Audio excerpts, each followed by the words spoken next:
So we just did the talocrural joint mobilizations, and now we're going to move up into the knee. So first we're going to talk about the patellofemoral joint mobilizations. So remember, the patella is the concave surface and the femur is the convex surface. So if I wanted to increase knee extension, I would apply a superior force to the patella. If I wanted to increase knee flexion, I would do an inferior force to the patella. I would just be very careful if the patient has a history of patellar dislocations, not necessarily knee, especially when you are doing both medial and lateral joint mobilizations. And always make sure that you're watching the patient's face to see if they may be apprehensive with you doing that type of movement.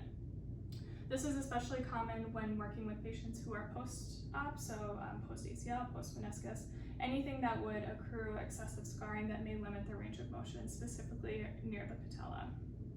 Okay, now we're going to talk about tibiofemoral joint mobilization. So is it possible for you to just keep this off the table? Yeah, that would be perfect. So you want to have the patient in about 25 degrees of knee flexion. So just like how I do the modified Lockmans, I would just basically put my leg underneath his knee just to allow for a little bit of flexion. You could also take a towel and roll that and put that underneath the distal thigh. That would also be appropriate to do.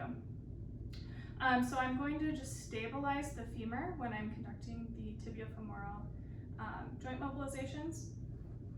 If I'm doing an anterior tibiofemoral joint mobilization, remember I'm ending anteriorly, so that's going to be a posterior to anterior mobilization.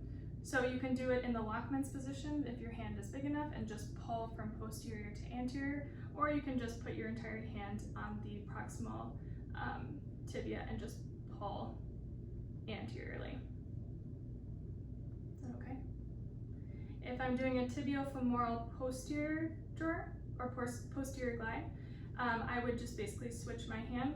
So I would be starting anterior and pushing posterior. So I would be going this way. My top hand is just stabilizing. It's not doing anything, just like how we're doing a Lockman's. If I'm doing an anterior glide, that's going to increase knee extension. If I'm doing a posterior glide, that's going to increase knee flexion.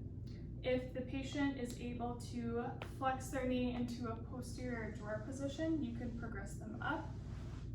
Again, sitting on their foot and then just pushing them from anterior to posterior for a posterior glide. Okay, you can go ahead and relax and bring that leg on the table.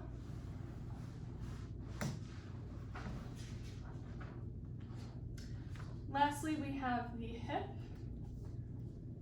So we'll talk about the femoral acetabular distraction. So the patient position that I want him in is about 30 degrees of hip flexion, slightly externally rotated, and slightly abducted. So I'm just going to basically grasp the ankle and use my body weight to shift backwards. Sometimes I'll do some small oscillations just to get the patient to relax, kind of moving into slight abduction and adduction. And you can tug a little bit harder depending on how much they can tolerate. You need to be really cautious if the patient has an ankle or a knee injury. You may not want to do it in this position. So I would actually have him, you're going to put your calf right here on my shoulder, good.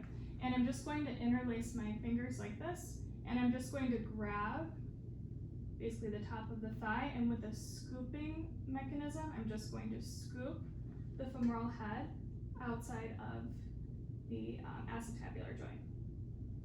So you can do small oscillations, or you can do bigger movements, more so grade 3, grade 4.